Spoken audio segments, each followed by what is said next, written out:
গতকালকে সেমিফাইনাল খেলা শাহরাস্তি উপজেলা এবং ফরিদগঞ্জের উপজেলা যে খেলাটি অনুষ্ঠিত হয়েছে সেখানে আমরা অনেকগুলো অনিয়ম দেখতে পেয়েছি।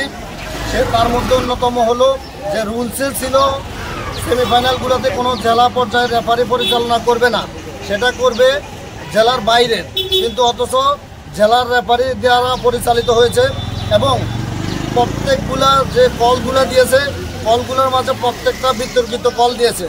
বারবার বিতর্কিত কল দেওয়ার পরও আমাদের শাহরাস্তি উপজেলার দল যখন প্রতিবাদ করে এটার কোনো সুরাহা না করে খেলা চালিয়ে যাওয়ার জন্য বলে, তাই স্বরূপ আমরা মাঠেও প্রতিবাদ করেছি। আজকের এই মানববন্ধন তাই জন্য আমরা এই খেলা বাতিল করে নতুন করে খেলা দেওয়ার জন্য এবং এই রেফারির এবং ক্রীড়া সংস্থার যারা দায়িত্বে ছিলেন তারা রুলস রেগুলেশন না মেনে এরকম বিভিন্ন জেলা রেফারি দ্বারা খেলা পরিচালিত করেছেন।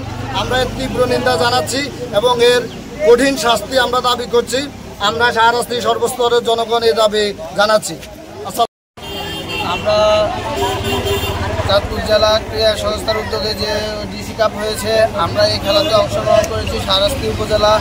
তো আমরা আগের ম্যাচও আমরা দেখেছি আমাদের রেফারি কিছু ভুল সিদ্ধান্ত দিয়েছে।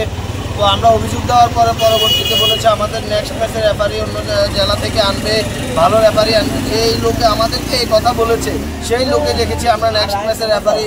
ইভেন আমরা মাঠে দেখেছি গরু প্রবেশ করেছে। খেলা চলাকালীন সময় মাঠে কীভাবে একটা স্টেডিয়ামে গরু থাকে সেটা আমরা বুঝে আসে না। তো আমরা এটা তীব্র নিন্দা এবং প্রতিবাদ জানাচ্ছি।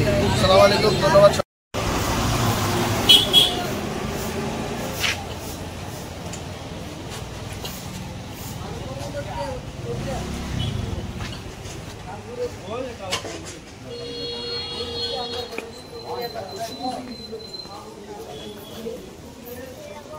ভাই